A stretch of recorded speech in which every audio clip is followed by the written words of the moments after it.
사쪽 맨 위에 보면, 우리 맨 위에, 이제 여기서, 종교와 철학이 말하던 그 신비로운 영역의 입구까지 와서, 교수님 그거 하고요. 우리가 갖고 있는 거하고 틀려요. 요거는 오늘 받으신 거죠? 그럼 오늘 받으신 게 많으시구나. 알겠습니다. 네, 죄송합니다. 제가 잘못했군요. 말씀하십시오. 이게 서구의 환원주의적 세계관 그 앞에 마지막 문장을 제가 하고 있습니다. 아마 삼쪽이나 그 서구의 환원주의적 세계관 그 앞에 종교와 철학이 말하던 그 신비로운 영역의 입구까지 와서 알듯 말듯한 미소를 짓고 있다. 이게 이제 나중에 제가 말씀을 드리겠지만 이게 100년 전입니다. 100년 전에 이런 상태에 와가지고 물리학이 이제 우주를 평정했다. 이런 자만심을 가지고 있었어요. 근데 지금은 오히려 더 겸손해졌습니다. 더 하다 보니까. 그러니까 우리가 다 설명할 테니, 다른 사람들 걱정하지 마시오. 뭐 이런 심정이었는데, 자, 서구의 환원주의적 세계관은 물질 세계를 끝없이 쪼개어 부분에 대한 분석만으로 전체를 이해할 수 있다는 전통에 기초한다. 동양은 오히려 이렇게 전체를 먼저 보는 것을 좋아하는데 서양은 전체보다도 들어가고 쪼개고 이걸 훨씬 더 좋아해요. 그걸 이제 우리가 환원주의적 세계관이라고 하는데 자연과학은 이를 근거로 발전하기는 했지만 자연현상에 대한 이해 정도가 깊어감에 따라서 전체 개는 단순한 부분 개의 합이 아니다. 원래는 서구에서 생각한 것은 이런 거였습니다. 전체를 합치면 하나하나 속성 그 합쳐놓으면은 그 다른 속성이 발생한다는 생각을 못했어요. 영향을 주고받는다는 생각을 못하기 때문에 그러니까 서양 사람들이 달을 볼 때도 달은 그냥 객관적으로 저기에 있는 것이지 나하고는 전혀 상관없는 거. 그래서 밀물 썰물 이거를 이해를 못했습니다. 뉴턴 시대 이후까지도. 근데 동양에서는 훨씬 오래전부터 달이 바다를 땡긴다 이런 생각을 했거든요. 이게 거리가 있는데도 땡길 수 있다는 생각을 동양은 했습니다. 그런데 그 과학은 마지막에 저 사람들 방법으로 미세한 거를 탐구하기 시작하면서 저쪽이 이제 승리하게 되지만 이제 그런 얘기입니다. 전체 개는 단순한 부분계의 합이 아니며 하는 것을 드디어 100년 전에 저 사람들 생각했어요. 근데 동양에서는 아까 말씀드린 것처럼 전체 개는 단순히 합한 것이 아니다라는 걸 이미 부처님도 말씀하셨고, 그게 이제, 나중에 이제 갈대가 3개 이렇게 세워놓는 그 비유로 하거든요. 갈대 하나하나에서 나오지 못하는 것이 3개를 세워놓으면 또 다른 특성이 거기서 만들어진다. 네, 그런 비유예요. 인연 비유라는 게 그냥 양자 간에 이렇게 둘이 있다는 것만이 아니라 둘이 있으면 혼자 있을 때 발생하지 못하는 그리고 발견하지 못하는 그런 속성들이 만들어진다. 그러니까 우주가 하나라는 말은 그런 데서 나옵니다, 나중에. 결코 하나하나 모여놓은 것이 우주가 아니고 모이면 모임의 특성이 만들어지는 거다. 그런 얘기입니다. 그래서 단순한 부분 개의 합이 아니며 그 이상의 어떤 것이라는 자각을 하게 됩니다. 부분의 성질을 이해하는 것 못지않게 전체를 아우르는 시스템적, 요즘 말로 이제 시스템적이라고 그러죠. 하나하나의 역할이 다 있는 거. 그냥 단순히 옆에 존재한다는 게 아니라 역할이 있다는 거예요. 시스템적 안목이 절실하다는 것을 비로소 알게 되기 시작한 것이다. 실험과 관찰을 기반으로 하는 현대과학의 세계에 대한 이해가 이것이 이제 서구 쪽의 접근이 그런 말이죠. 이게 그 다음엔 동양입니다. 오직 명상만으로 찾아낸 불교의 연기론적 세계관에 접근하고 있다는 사실은 흥미롭고 불가사의하기까지 하다. 불교와 현대과학은 각각 다루는 내용은 다룰 수 있겠지만 하나는 깨달음, 심리, 공 이런 걸 다루지만 현대과학은 그야말로 솔직하게 물질세계를 다루는 거거든요. 근데 두 분야 모두 고도의 정신활동이라는 점, 현상의 본질과 원리를 철저하게 의심한다는 점, 이것이 저는 참 마음에 들어요. 불교도 의심하라고 무지하게 보챘거든요. 부처님부터 해가지고 조사는 말할 것도 없고, 지금도 차분하게 가르쳐 줘봐야 소화를 못하는 거예요. 그러니까 의심하라 그러는 거거든요. 근데 이 의심은 사실은 과학 문명의 기본입니다. 그게 맞을까?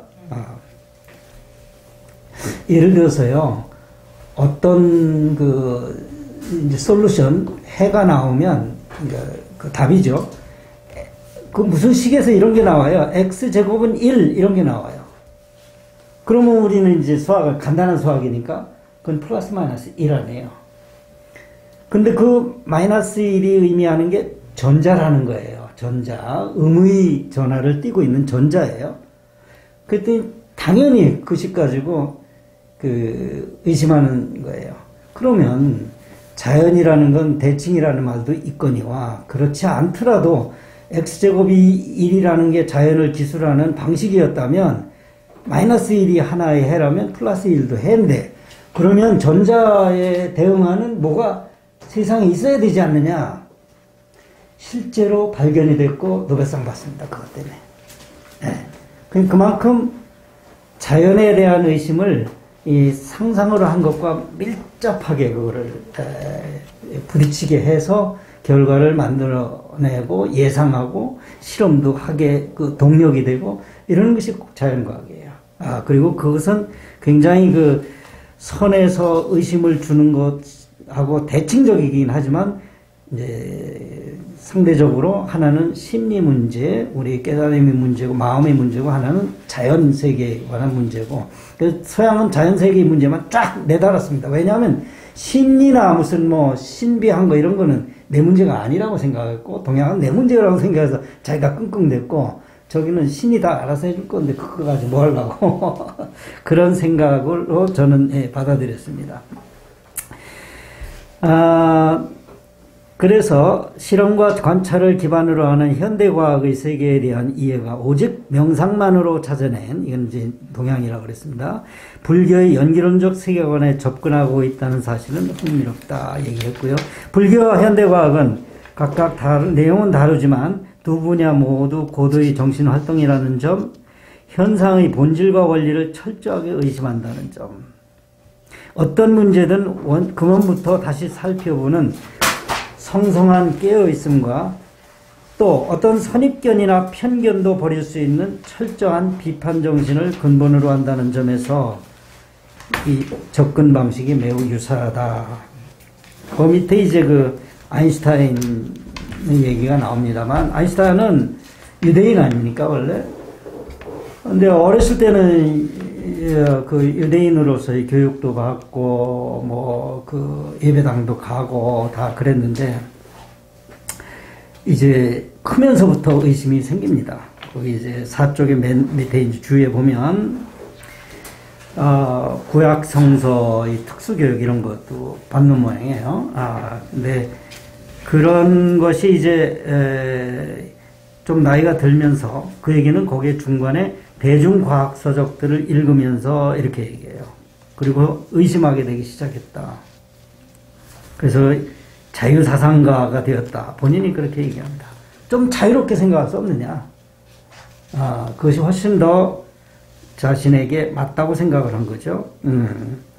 그리고 국가는 아마 이스라엘을 얘기할 겁니다. 학교의 종교교육을 통해 젊은이들을 기만하고 있다는 인상을 갖게 되었다.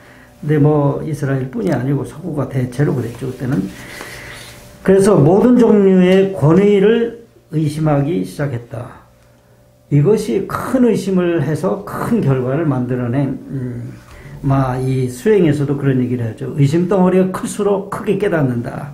이 자연과학 쪽에서는 아인슈타인을 그런 사람이라고 생각을 합니다. 회의적인 태도를 가지게 됐고, 나중에는 조금 그게 날카로운 게 무뎌졌지만, 이런 것은 일생 동안 유지하게 되었다. 이렇게 얘기합니다. 그 파인만이라는 사람도 참 재밌는 사람이에요. 이 노벨 수상년, 이 사람은, 저녁에는 술집 가서 드럼 치고, 대학 교수였는데, 그런 걸 굉장히 즐기고요. 아주 활발하게 활동하던 사람이고, 근데 이분도 역시 이런 생각을 하는 거죠. 과거로부터 전해진 것이 진짜 제대로 된 거냐? 의심하는 것을 상당히 강조합니다. 그래서 조금 이상하면 처음으로 돌아가보자. 이게 누가 가르쳐 줬지? 이게 어디서 나와서 이런 얘기가 나오지? 이런 거를. 이런 사람이 나중에 큰 학자가 되는 거죠. 직접 경험을 통해 실제 상황을 파악하고 재발견하는 것. 이게 과학의 정신이다. 이렇게 얘기했습니다. 자, 이제 그 다음 문장이요. 그렇게 의심을 많이 함으로써 옛날에는 우주의 운행을 갖다가, 하늘에서 조금 떠 있으니까 천사가 눈에 안 보이지만 천사가 날갯짓을 한다. 이런 상상을 했습니다. 또는 지구가 우주의 중심이다. 이거는 이제 천동설이죠. 지구는 안 움직이고 중심이니까 하늘이 움직인다. 그렇게 보이거든요. 달도 뜨고 해도 뜨고. 그렇지만 그거는 아전인수격인 해석이지요. 그런 선입견을 의심을 함으로써 깰 수 있었고, 뉴턴이 사과가 땅에 떨어지는 것과 달의 운동이 동일한 운동 법칙인 만유인력이라는 것이다. 아니, 사과 툭 떨어지는 거, 그건 만유인력이라는 게 있으면 그렇게 될 것 같아요. 근데 달이 지구를 뱅뱅 돈다? 이게 만유인력하고 뭔 상관이 있냐. 이게 이제 뉴턴이 힘의 원리를 세우는 동기가 됩니다. 뭔가 잡아당기고 있으니까 저게 돌지, 이런 생각을 하게 된 거죠. 이 단순한 생각에서부터 무수한 천체의 운동이 설명이 되기 시작합니다. 전자기학 이론이 발전하면서 그 이전에는 전혀 없는 다른 것으로 알았던 전기현상과 자기현상. 우리가 전기현상은 번개 친다든지, 돌로 부싯돌 이렇게 하면은 불빛이 난다. 이게 전기라고 생각을 했는데, 자기현상은 또 전혀 다른 걸로 생각을 했어요. 이렇게 뭔가 쇠 같은 거를 끌어당기는 게 있다든지, 그런 특수한 암석이 그런 거를 기능을 했거든요. 그게 자기화가 된 거예요, 이미. 그 암석이 형성이 될 때부터. 그런 것들이 하면서 그걸 특수하게 만든 게 우리가 자석이지만, 그런 것이 전혀 다른 현상인 줄 알았는데, 지금은 과학자들이 이걸 통합해 버렸습니다. 그래서 전기학, 자기학 그러지 않고 전자기학 그럽니다. 다시 말하면 자기학은 전기학의 다른 얼굴이에요, 그냥. 따로 있는 게 아니고. 근데 워낙 오랫동안 전기 문제, 자기 문제를 따로따로 응용해서 썼고, 그렇기 때문에 다른 걸로 셋업이 되어 있기 때문에 전자기학 그러지, 엄밀한 의미에서는 전기학만 있는 겁니다. 아직도 이름은 전자기학이라고 하지만. 그래서 그건 생각해보면 알잖아요. 우리가 줄을 막 감아가지고 전류를 흘리면 그게 자석처럼 땡기잖아요. 그게 감아가지고 전류 흘리면 탁 쇳덩어리 땡긴다고요. 전기만 흘렸는데. 그러니까 전기예요, 다. 이 자석이라는 것도 미세한 전류가 한 방향으로 막 원자 레벨로 돌고 있는 겁니다. 전기끼리 이렇게 잡아당기는 거다. 전기현상이다. 근데 우리는 전자기로 이제 구분해서 배우고 있습니다. 그런데다가 그거를 식 4개로 다 설명을 했습니다. 식 4개로. 정말로 대단한 거예요. 20세기에 이것이 완성된 거는. 그런데 더 이제 엄청난 거는 전자기학뿐이 아니라 양자역학이에요. 양자역학은 파동과 입자가 동일한 존재의 두 얼굴이라는 사실을 확인했습니다. 아까 전기와 자기가 두 얼굴이라면, 그렇죠? 전기. 여기서는 파동이라고 생각한 것도 입자고, 입자라고 우리가 믿어왔던 것도 그것도 파동.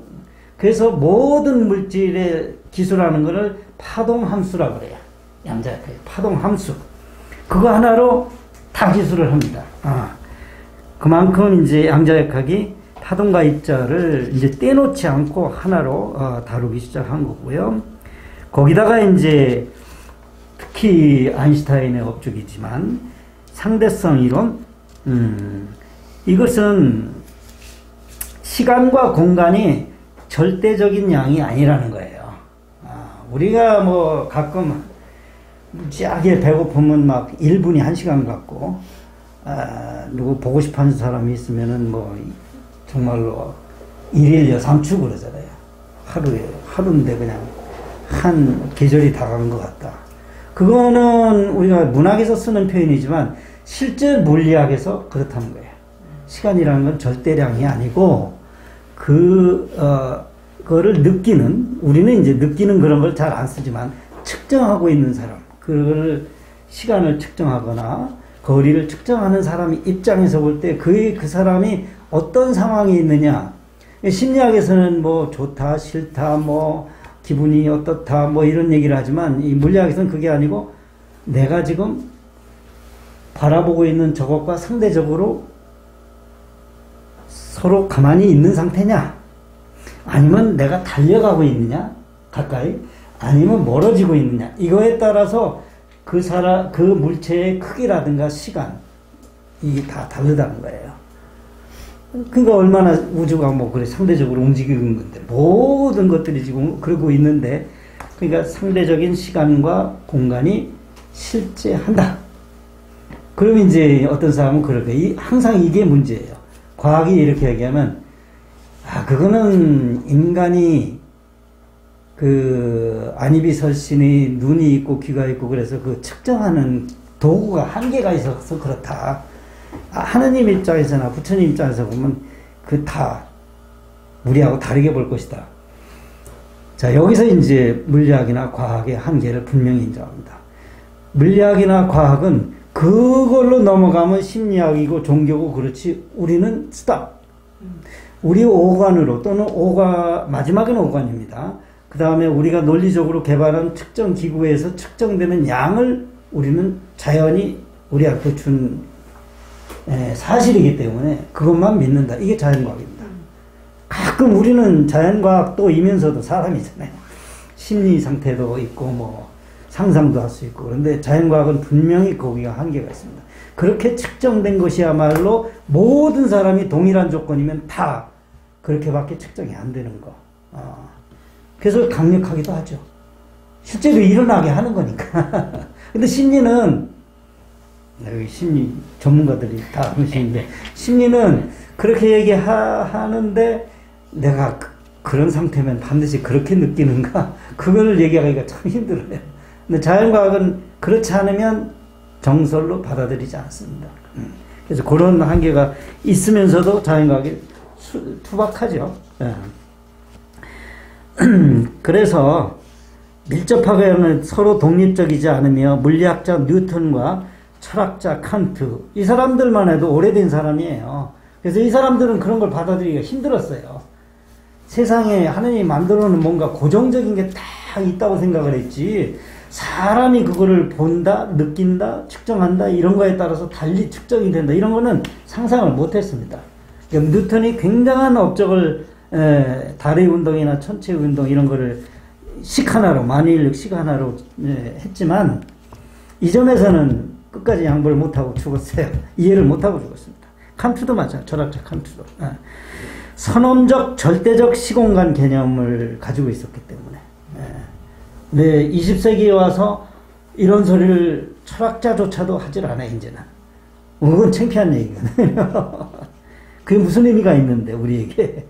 그럼 아무 의미가 없어요. 본인이 그렇게 믿고 싶다면 뭐 할 수 없지만, 모든 실험 결과는 이 상대론에 의해서 증명이 되기 때문에, 거기에 맞게 관측이 되기 때문에, 소위. 그래서 또 이제 일반 상대성 이론이 이제 특수 상대성 이론이 아까 시공간에 줄어들고 늘어나고 하는 거고, 일반 상대성 이론은 한 발 더 나아가서 우리가 이런 거 이렇게 뚝 떨어뜨리면 그게 중력이라고 그러잖아요. 그리고 중력이 있으면은 그게 가속시킨다고 그러죠. 가속시키죠. 정지에 있다가 이제 속도를 얻으니까. 그런데 일반 상대성 이론은 그렇게 구분하지도 않아요. 그래서 일반자를 붙였는데 중력이나 가속도를 아예 동일하게 봅니다.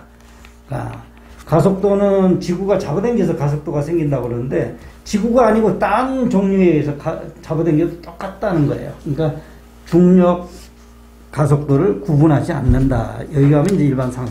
그 다음에 여러분들 아마 그런 식은 봤을 거예요. 에너지는 질량 곱하기 빛의 속도 제곱. E는 mc 제곱. E라고 할 때 E는 에너지입니다. equal. M은 질량이에요. mass. C는 이제 광속도니까 그거는 상수예요. 그러니까 질량을 가진 놈은 다 에너지 있는 거예요. 이것도 에너지 있습니다. 이것도. 이거 다 에너지 있어요. 이제 나중에 얘기하겠지만은, 우리가 보통 에너지라고 하는 것은 이걸 에너지라고 하질 않아요. 이거는 백그라운드 같은 거라고 생각을 해요. 근데 이놈이 실제로 움직이면 그놈이 위태롭고 뭔가 일을 해내고 에너지라고 그러지. 이 자체가 뭐 일을 하나요? 근데 양자역학에서는 이 자체가 엄청난 에너지를 지금 갖고 있는 놈이에요. 그래서 그냥 질량만 있기만 하면 mc제곱 이렇게 얘기하거든요. 그러면 그 m하고 실제로 막 움직여서 이렇게 운동 에너지를 갖는다는 거하고 뭐가 차이 있냐? E는 mc제곱일 때 m은요, 이미 운동 상태까지 포함한 m이에요. 나중에 아마 식이 나옵니다. 그래서 E 이꼴 mc제곱이라는 게 유명해진 거예요. 그러면 에너지가 있다가 빛으로 확 다 변하면 어떻게 되겠어요? 아마 종교에서는 그런 얘기를 많이 할 때, 빛으로 확 갑자기 그냥 없어지고 빛으로 다 바뀌었다. 그때 빛으로 바뀌면 m은 없거든요. 그럼 어떻게 돼? mc제곱은 제로다? 그렇지 않아요. 그게 상대론적 m이기 때문에 가만히 있는 m은 없어요. 근데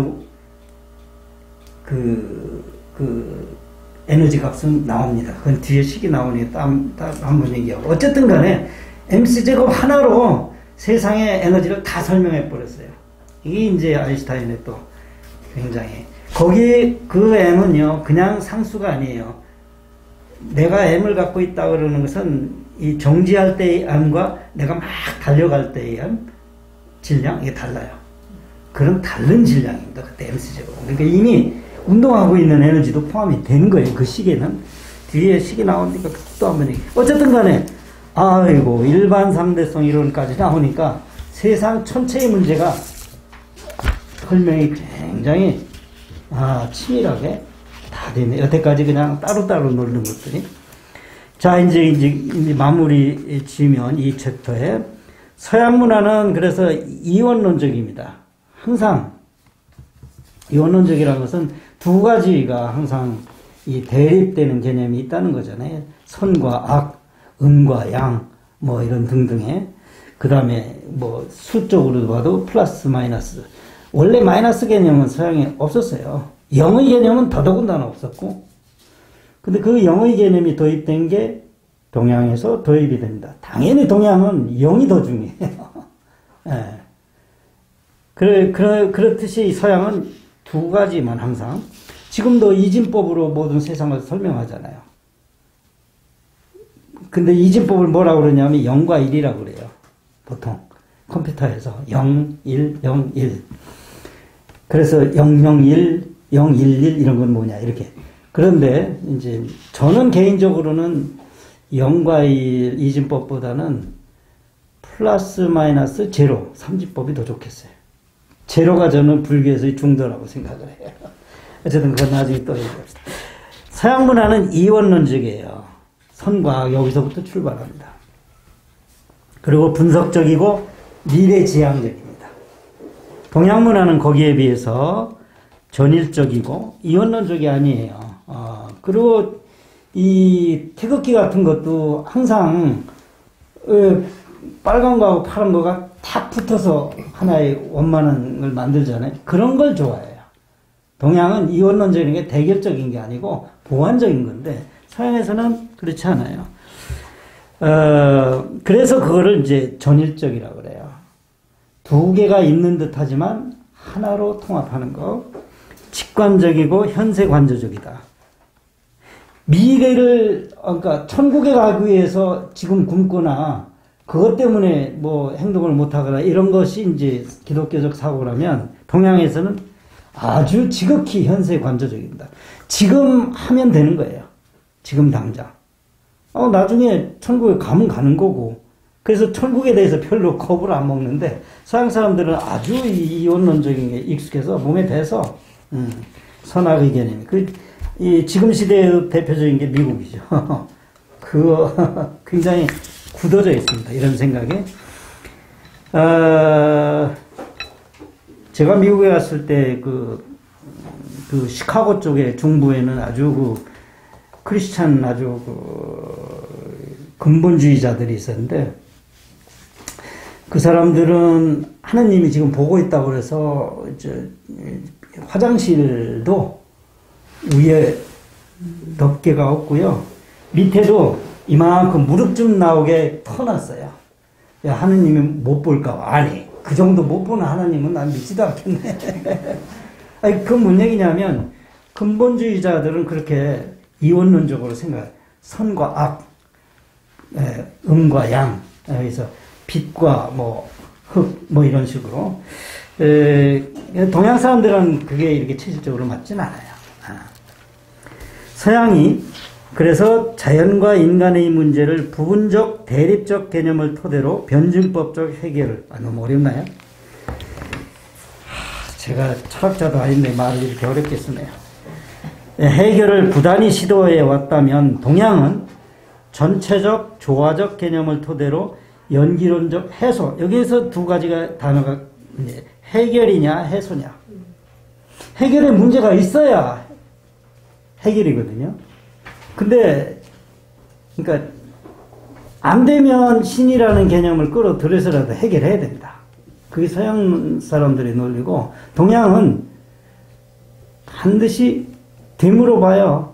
그게 진짜 문제인지. 그래서 문제가 없음을 자각하게 만드는 거꾸로예요. 해소입니다. 해소. 그러니까 해결과 해소의 그 방법론적 차이는 저는 굉장히 크다. 이렇게 생각합니다. 서양 문명의 중심축인 과학과 동양 문화의 제반 핵심 사상들은 아까도 얘기했지만 서양이 더 동양보다 과학적이라고 할 수는 없어요. 그것은 한 300~400년 됐다 이렇게 보면 됩니다. 동양이 훨씬 더 정교하게 과학을 발전시킨 그래서 물건을 만든다든가 하는 것들이 서양이 못 따라왔어요. 한 저기까지는. 예를 들면 특히 자석의 발견, 서양은 굉장히 늦습니다. 동양에서 배워가요. 해양을, 바다를 다니는데 동양 사람들은 자석 가지고 방향을 딱 알고 이러는데 저 사람들은 그걸 몰랐어요. 서양이 수입을 합니다. 자석. 그래서요, 서양 문명의 중심축인 과학과 동양 문화의 제반 핵심 사상들을 연결 지으려는 시도가 20세기 중반에 됐습니다. 물론 이제 개별적 철학자들이나 과학자들이 얘기는 했어요. 20세기 초반에 아인슈타인을 비롯한 보아라든지 이런 유명한 과학자들이 동양 사상에 대한 얘기를 많이 했어요. 자기들이 생각해 보니까 결과가 이렇게 나오는데 동양은 벌써 그런 얘기를 했네 그런 거 같잖아요. 접근 방법은 달랐는데. 자, 그래서 이후 세계적으로 활발해짐에 따라서 불교와 현대물리학의 만남은 필연적이었다고 할 수 있습니다. 특히 불교의 그 중에서도 연기론적 세계관과 현대과학의 개념들은 많은 학자들이 관심을 가지고 추구하고 있는 분야입니다. 불교가 인간이 얽혀 살고 있는 이 우주의 모든 현상들을 파악하는 데 과학적인 방법을 받아들이는 유일한 종교이기 때문입니다. 그러니까 처음부터 불교는 자연과 호흡을 하면서 자연 속에서 그거를 자기를 찾으려고 했기 때문에 그렇습니다. 근데 서양은 자연은 우리가 마구 파헤치고 써먹는 거고 자기 정신적인 데는 딴 데서 찾으려고 했기 때문에 그게 일치가 안 되는 것이 있었으나 동양은 그게 일치가 안 되면 아직 깨닫지도 못한 사람이라고 이게 구박을 많이 받았죠. 네. 그러니까 그런데도 자연과학이 저쪽에서는 지나치게 우리는 자만하고 있었는데 저쪽에서는 정말로 하나하나씩 다 해결을 하기 시작했습니다. 그러나 그 흐름, 세상을 보는 눈, 이거는 동양에서 많이 배웠다고 생각이 됩니다. 현대 물리학의 확립에 크게 기여한 물리학자들이 여러 차례 언급을 했습니다. 거기 보면 아인슈타인 얘기가 있습니다. 아인슈타인은 현대 과학에 결여된 부분을 메꾸어주는 종교가 있다면 그건 바로 불교다. 아예 솔직하게 이렇게 얘기했습니다.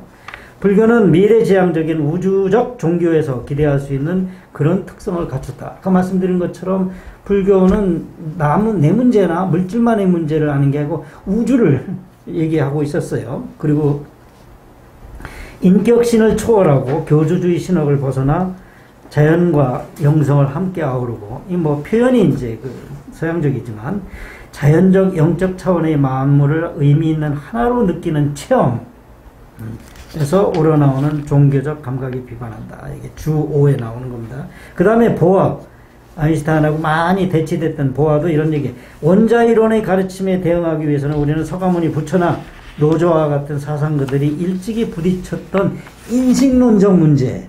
이게 여기가 이제 인식론적 문제가 딱 대입이 되면 불교는 처음부터 그걸 가르칩니다. 불교 그 승려 코스 중에 인식론이 굉장히 중요하게 다루어지는 걸로 알고 있습니다. 그만큼 세상을 본다는 게 너한테 무슨 의미가 있는가를 자꾸 되돌아보게 했는데 서양은 그런 적이 없습니다. 거의. 하이젠베르그 같은 경우도 이제 일본이 이제 거기는 이제 일본에서 노벨상이 많이 나왔기 때문에 어떻게 그렇게 오래된 과학, 서양 과학처럼 오래되지도 않은데 일본 사람들이 그럴까 하는데 오히려 옆구리를 치고 들어온 거죠, 일본은. 오히려 동양적, 불교적 관점에서 저 사람들이 못 보는 걸 먼저 보기 시작을. 그 점에서는 우리나라, 중국도 충분히 그럴 수 있었으나 상황이 전혀 달랐죠. 네. 중국 사람들 그래도 노벨상 받은 사람은 좀 있습니다만 우리나라는 과학 쪽에는 아마 5년, 10년 내에 하나 나오면 다행입니다. 지금 기대를 하고 있습니다. 한두 명. 자, 불교에서는 물질세계와 정신세계마저 구분하여 보지 않습니다. 이것은 서양에서는 가능하지 않았던 거예요. 물질세계는 물질세계고 정신세계는 정신세계고 종교 쪽에는 종교고 하나님은 하나님이고 이런데 불교에 들어오면 이거는 의미가 크게 없습니다. 종이의 양면같이 종이를 어떻게 구분하냐 이렇게 돼. 이쪽을 얘기하고 있고 이쪽을 얘기했지만 양면을 어떻게 분리하냐 이런 표현까지 할 정도로 정신과 물질에 대해서 구분하는 것이 동양에서는 오히려 이상했습니다만 현대과학에서 제기되는 많은 문제점에 대한 해결책은 과학 내부, 즉 서양에서 발전한 과학 내부가 아니라 오히려 이런 그 왜 그러냐면 과학은 결국은 우리가 어떻게 측정을 하냐, 어떻게 보느냐의 문제거든요. 자연을. 우리가 없는 과학은 그런 의미가 없어요. 그건 서양 사람들도 인정을 하고. 그렇다면 우리가 본다는 말은 인간의 인식, 이게 중요한 건데, 동양은 그걸 굉장히 중요하게 생각했거든요. 오래전부터. 그러니까 당연히 이제 그런 차이는 나오죠. 불교의 연기론에서 말하는 상호 연관성 및 통합적 사고방식에서 찾아야 할지도 모른다. 사물의 존재 방식에 대한 중요하고 믿을 만한 단서를 과학이 제공해 준다는 것을 인정한다면 현대과학이 제시하는 세계상에 의하여 부처님 가르침을 이해하는 길 또한 있을 수 있겠다. 또 현대물리학이 제시하고 있는 사물 인식에 대한 본질과 과학입니다. 그리고 불교의 연기론적 세계관 사이에 이러한 유사한 점들을 여러 가지 측면에서 한번 비교해 보면 좋겠다는 얘기입니다. 자, 이제 2번부터 7번까지는 이런 내용들입니다. 사물이 어떻게 존재하고 어떻게 인식되는 거냐 도대체. 그 다음에 세상에 절대적 인간이 있느냐 없느냐. 이건 뭐 신까지는 얘기 안 합니다. 과학 분야에서 얘기입니다. 시공간이라는 게 아까 잠깐 말씀드렸지만 시공간이 절대적이냐? 절대로 절대적이지 않다. 그래서 결정론적인 언급을 이제 피하게 됩니다. 객관적이란 말이 이제 무의미해집니다. 주관과 객관이 함께 만들어내는 결과만 있을 따릅니다. 서양 사람들이 기대는 객관적인 게 있으리라고 생각했거든요. 신이 만들어낸 객관. 우리는 그거를 딱 캐치할 뿐이다 생각했는데 그럴 수 없다. 캐치한다는 의미는 바로 내가 그 상황을 변화시킨다는 의미가 되는 겁니다. 양자적인 세계, 그리고 마지막으로 사물의 본질, 이렇게 해서 6번인가요? 그렇게 해서 구체적인 내용들을 하게 되겠습니다. 들어가기가 이렇게 2시간에 걸쳐서 했는데도 그러네요.